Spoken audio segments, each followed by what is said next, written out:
The text message glowed on my phone screen at 2:37 a.m. "I'm staying at Mom's tonight. Don't wait up." I stared at those words, my thumb hovering over the keyboard, fighting the urge to respond. This wasn't the first time Thomas had chosen his mother over me, but something felt different. The finality in those 11 words sent a chill through my body that had nothing to do with the autumn air seeping through our bedroom window. I didn't know it then, but that message would be the beginning of the end, not just of my marriage, but of the woman I used to be. The woman who spent 6 years trying to compete with her mother-in-law for her husband's attention.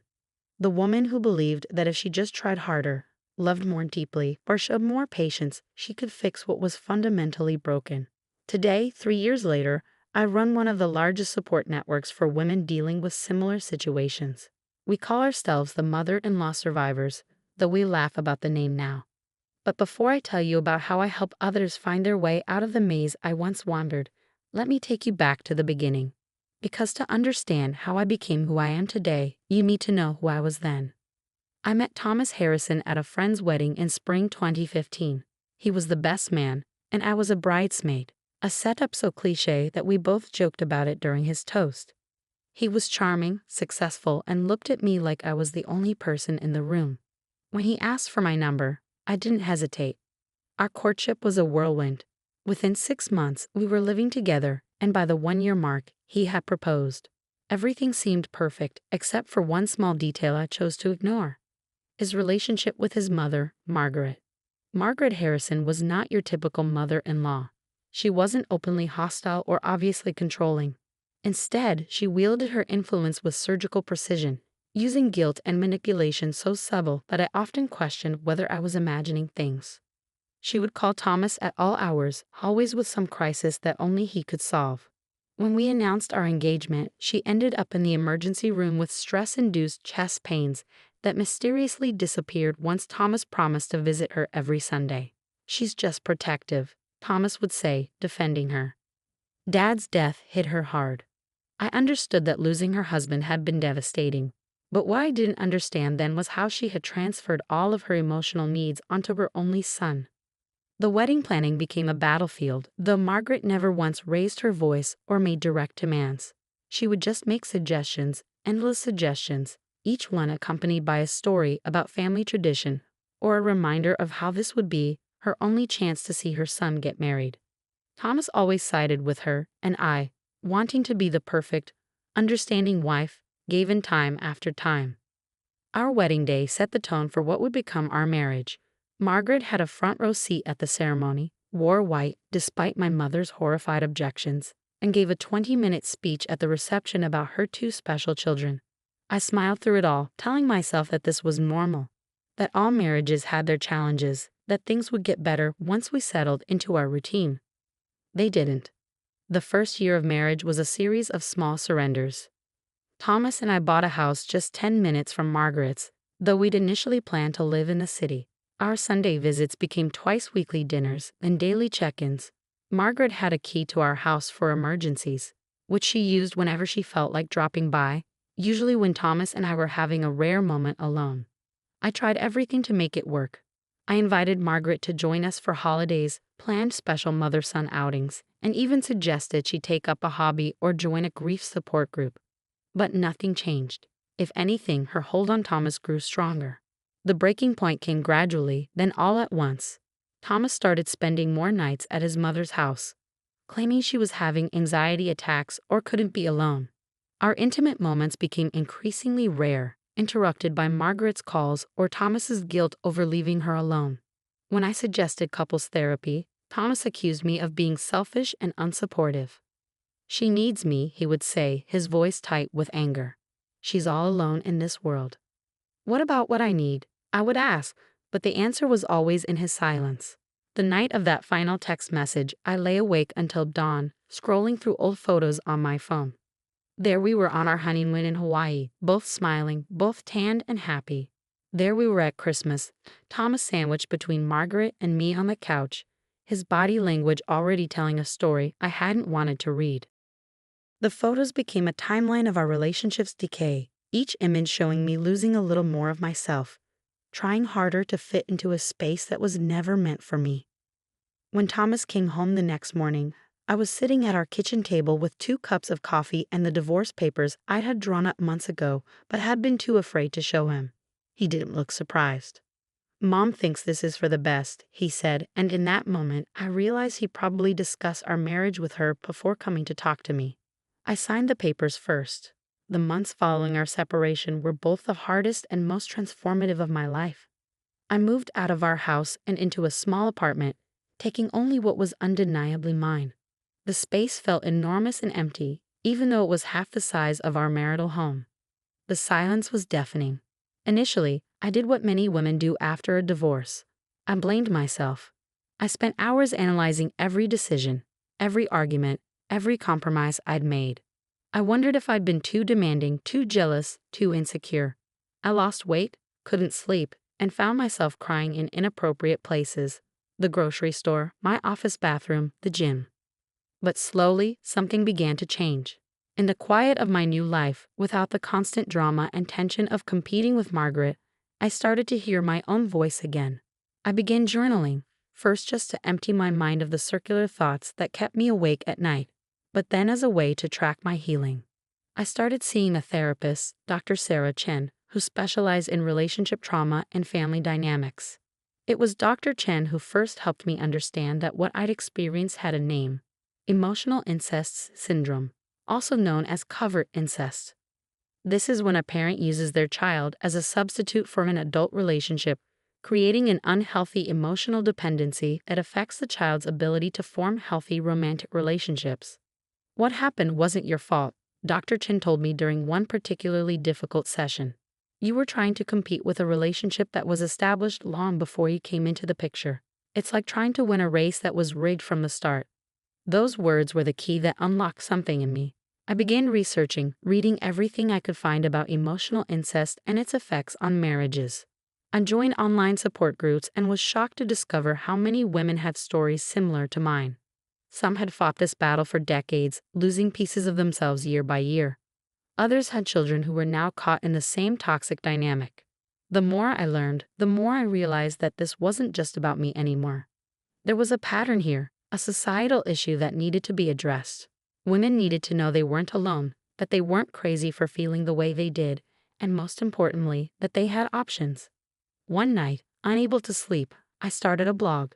I called it Breaking Free: Stories of Survival and Growth. In my first post, I shared my story, all of it, raw and unfiltered. I wrote about the red flags I'd ignored, the compromises that had eroded my self-worth, and the moment I finally chose myself. The response was overwhelming. Within days, my inbox was flooded with messages from women around the world. They shared their stories, their pain, their fears, and their hopes. Many had never told anyone what they were going through, ashamed to admit that they were losing to their mother-in-law or afraid of being judged for not making their marriage work. I responded to every message, staying up late into the night, sharing resources, offering support, and sometimes just listening. As the community grew, I realized we needed more than just a blog.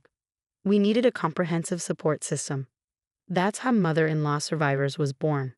What started as a simple blog evolved into a multifaceted support network. We now have weekly online support groups, a resource library of articles and books, partnerships with family therapists who understand our unique challenges, and an emergency hotline for women in crisis. We also offer practical assistance, everything from legal referrals to temporary housing solutions for women who need to leave their situations quickly.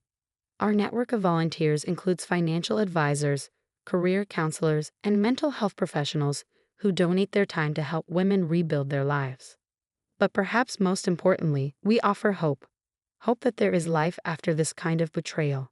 Hope that you can rebuild yourself stronger and wiser than before. Hope that you are worthy of love that doesn't require you to compromise your dignity or sense of self. Today, my life looks nothing like I imagined it would when I walked down the aisle 8 years ago. I'm not a wife anymore, but I am a leader, a mentor, and an advocate. I've helped hundreds of women recognize their worth and find the strength to choose themselves. Last month, I received a wedding invitation from Thomas. He's marrying again, a woman 10 years younger than me. Part of me wanted to reach out, to warn her about what she's walking into. But I know that's not my role. Instead, I added her to our confidential watch list. a service we provide to track potential cases and offer support when needed. Margaret, I heard, still lives 10 minutes away from Thomas. She's already announced that she's selling her house to move in with them after the wedding to help with any future grandchildren. History, as they say, repeats itself.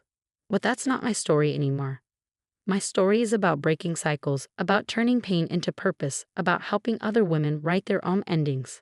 Every time I get a message from a woman who's found the courage to set boundaries, every time I see someone in our support group offering encouragement to a newcomer, every time I hear about a successful transition to independence, I know that my experience had a purpose. Through my work with mother-in-law survivors, I've identified several key patterns and lessons that I share with every woman who comes to us for help. 1. Trust your instincts. If something feels wrong in your relationship, it probably is. Those early warning signs I ignored. They were my intuition trying to protect me. 2. You can't fix someone else's family dynamics. The problems between Thomas and his mother existed long before I came into the picture, and they would have continued regardless of what I did. 3. Love shouldn't require constant sacrifice. If you're always the one compromising, always the one trying harder, always the one giving up pieces of yourself, it's not a healthy relationship. 4. Setting boundaries isn't selfish. It's necessary for your mental and emotional health. You have the right to protect your space, your time, and your relationship. 5. You are not responsible for someone else's happiness. This applies to both your partner and their family members. 3 years after that late-night text message, I can honestly say I'm grateful for my experience. Not because it was easy or because I enjoy seeing others go through similar situations, but because it led me to my true purpose. Every day, I work with women who are just beginning their journey to self-discovery and healing. I see myself in their tear-filled eyes and trembling voices. I recognize their fear, their uncertainty, their desperate need to believe that they can make things work if they just try harder.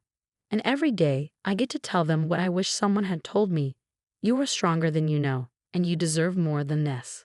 Our organization continues to grow. We're currently developing a preventive education program for premarital counselors and wedding planners, helping them identify and address potential red flags before couples commit to marriage. We're also working on a documentary series that will share stories of survival and transformation, bringing these often hidden struggles into the light. But perhaps our most important work happens in the quiet moments, in late-night phone calls with women who feel alone and scared, in support group meetings where tears turn to laughter, in the small victories of women learning to put themselves first, often for the first time in their lives. Last week, I received a card from a woman named Claire, one of the first members of our support group. She had just celebrated 1 year of independence after leaving a situation similar to mine. Inside the card was a quote that now hangs in my office. Sometimes the happiest ending isn't the one you keep wishing for, but something you never thought to dream of. Those words sum up my journey perfectly. I never dreamed that my failed marriage would lead me to help other women find their strength. I never imagined that my pain would become a beacon of hope for others. I never thought I would be grateful for one of the most difficult experiences of my life. But here I am, stronger than ever, surrounded by a community of warriors who refuse to be silenced or diminished. We are the mother-in-law survivors, and we are rewriting our stories one page at a time. To any woman reading this who sees herself in my story, know this: you are not alone. You are not crazy, and you have options. Whether you choose to stay and fight for your relationship or leave to save yourself, there is a community waiting to support you. Your story isn't over. In fact, it might just be beginning. As I write this, sitting in my office overlooking the city I once thought I'd never live in, I can't help but smile at life's unexpected turns. On my desk are dozens of letters from women we've helped, each one a reminder of why this work matters. Next to them is a photo of our latest support group graduation ceremony, 15 women, all standing tall, all smiling, all ready to begin their new lives. Tomorrow, I'll lead another workshop, share more resources, answer more calls. I'll listen to more stories of women finding their voice, setting boundaries, choosing themselves. And I'll remember that text message from 3 years ago, the one that felt like an ending but turned out to be just the beginning. Because sometimes the worst thing that happens to you can lead you to the best version of yourself. Sometimes losing everything you thought you wanted opens the door to everything you were meant to have. Sometimes, just sometimes, your broken heart can help heal others. And that, I've learned, is the most beautiful plot twist of all. Epilogue. To Thomas, if you ever read this, thank you, not for leaving, but for forcing me to find my strength. Thank you for showing me what I didn't want, so I could discover what I truly needed. Your mother still sends me Christmas cards, believe it or not. I don't open them anymore, but I keep them as reminders of how far I've come. To every woman who has ever felt like she was losing herself in someone else's story, your life is your own. Your happiness matters. Your dreams count. Don't ever let anyone tell you otherwise. And to Margaret, I hope you find peace. I hope you learn to let go, but most of all, I hope your new daughter-in-law finds us before she needs us.